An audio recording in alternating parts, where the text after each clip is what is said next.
So, each week when we come into class, we end it by reciting the Shema. But, did you know that the Shema is among the most well-known words of all Jewish liturgy? I can't say.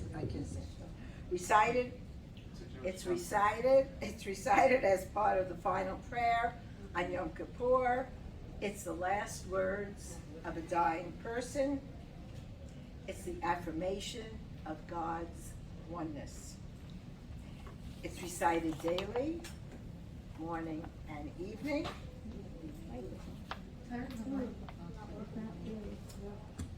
And many people think, it's not working. Put my glasses on. I think if I put my glasses on, the mic will work. It's good. It's good. It's good. You can hear me? Okay. Ice cream, make sure you eat it.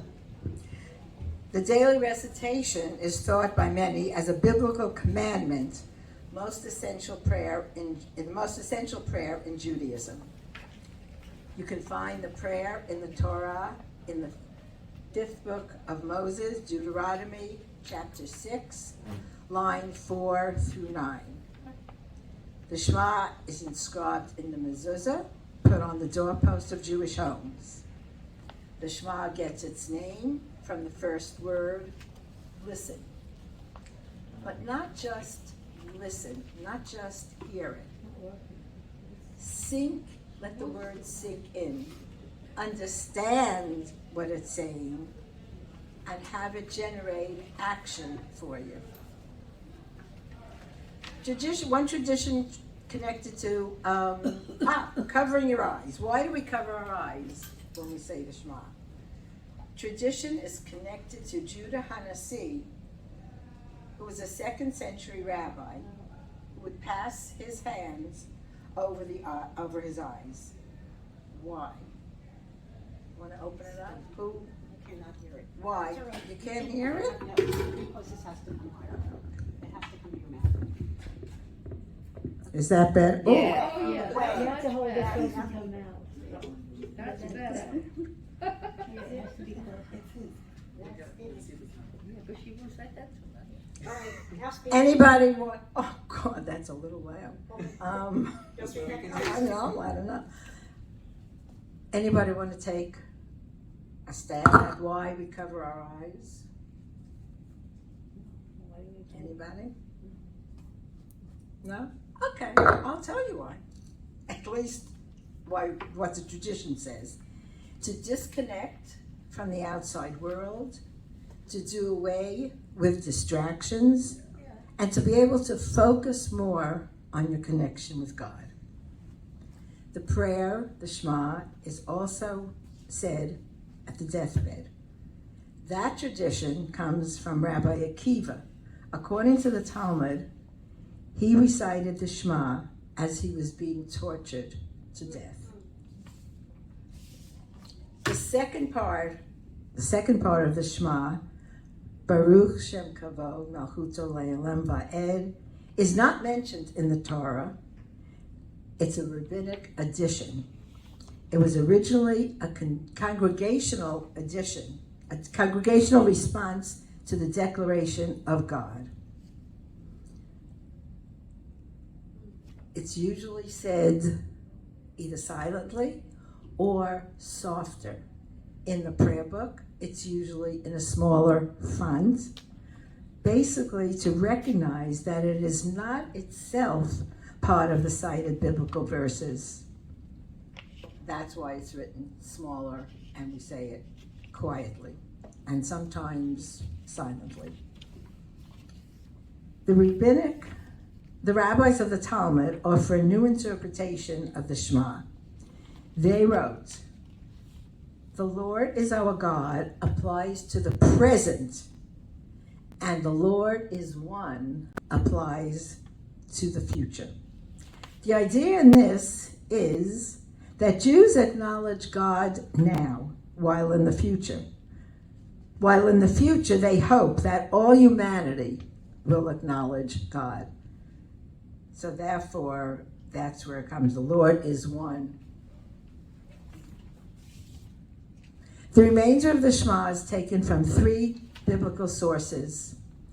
Deuteronomy 6, line 5 through 9, Deuteronomy 4, line 13 through 21, and in the book of Numbers, chapter 15, lines 37 to 41. Reuven Kimmelman, who was a professor of Jewish classical literature, says, quote, Shabbat summons Jews to feel an all-consuming love of God. For me, it is a reminder of God's omnipresence, which keeps me grounded in the moment and mindful in the midst of all the daisy tumult. So to sum up, the Shema is a central affirmation of Judaism, expresses belief in God's oneness, traditionally recited twice a day, morning and evening.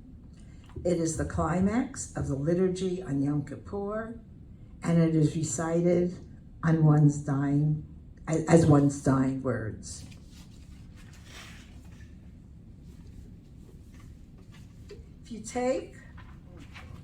If you take the ayin, the last letter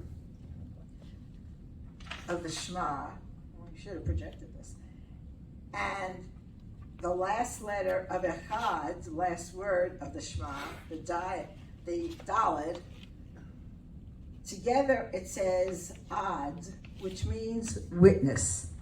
So we are witnesses to the Shema, to the oneness of God, to believing in that oneness. So, and we have to, through recitation of the Shema, we are a living witness testifying to the truth of its message. Let's see.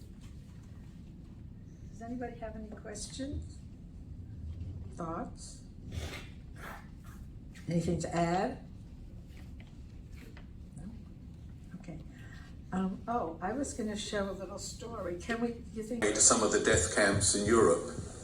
While they were there, they were told that there were Jewish children that were being held in a monastery in south of France.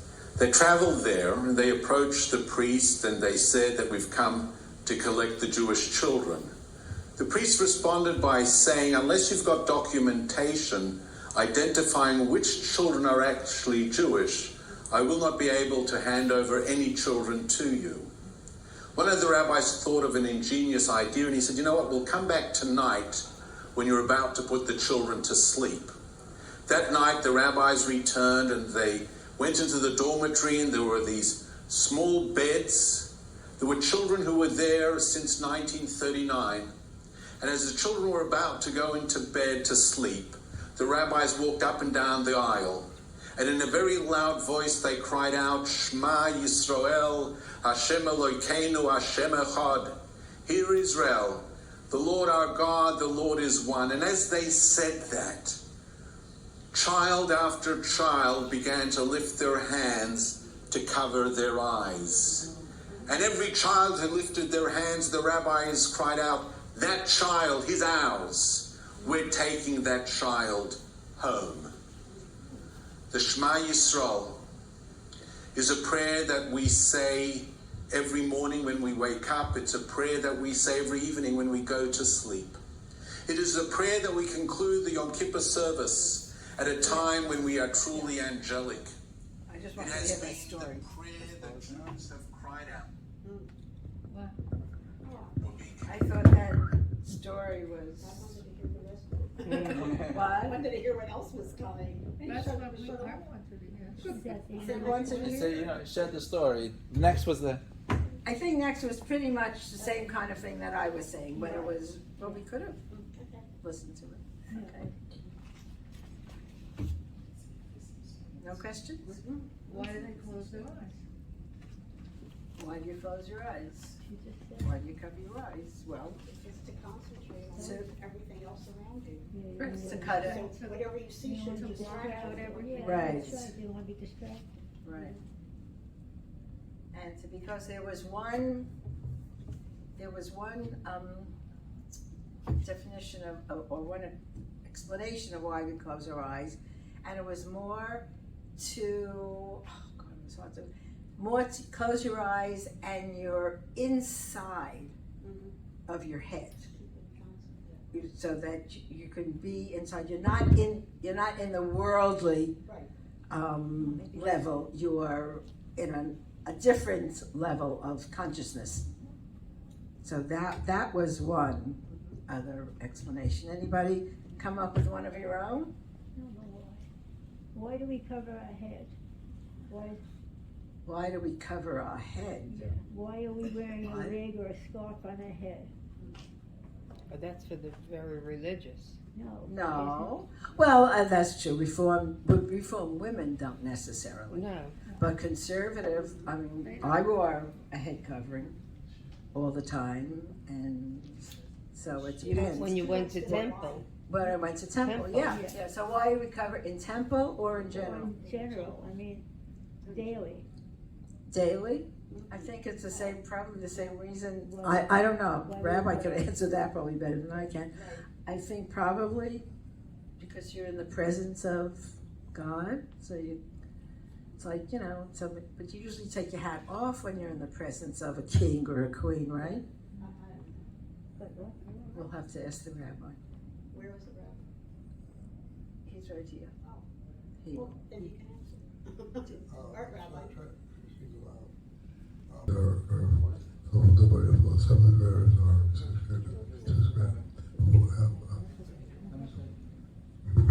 I think one of the ideas that he was giving over is sometimes not everything is about what you see at first glance. Not everything is what you see with your eyes. When you close your eyes, you can start using your deeper sense of seeing. So when it comes to the Shema, we're trying to look at something deeper. We're trying to become deeper people. Make God more part of us, deeper inside of us, and also allow us to start seeing, but not seeing with our eyes, seeing the external, but being able to see deeper, seeing into things, seeing into people, to find out really what people are at. And therefore, we say the Shema as a prayer, we say it as a Shema as a tefillah for peace. The rabbi was saying, right? An aspect of peace, true peace is when you close your eyes sometimes. Stop seeing in the external, start seeing in the deeper. Then you'll be able to come to peace with ideas, you'll be able to come to peace with things, you'll be able to come to peace with people, because you're going to shut off that external aspect and only look for the deeper. There's also a meditation that I saw online on the Shema, which is basically the shin, the shin and the mem, so it's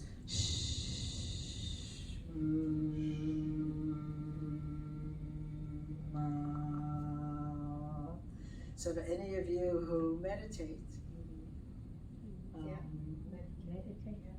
right, so when we were talking about seeing is listening, if you want to sign it, this was interesting too, because you can't say, "Hear, O Israel," if you sign it, because they don't hear. So it was more pay attention. Where when I learned to sign the Shema, it was, "Hear, O Israel." Didn't even think twice about it, but now this new interpretation that the deaf have come up, we can't hear it, so we're really not comfortable saying, "Hear, O Israel." So they're saying, "Pay attention, Israel. The Lord is our God. The Lord is one." Want to try it? Want to try it? Which one? Pay attention, Israel. Sign for Israel, the people of Israel. The Lord is our God. The Lord is one. Beautiful. Pay attention, Israel. The Lord is our God. The Lord is one. So there's a lot of ways to express it, and I think the word listen is much more than just, like I said, just listening. And hopefully turning it into action. Very good. Very nice. Thank Thank you.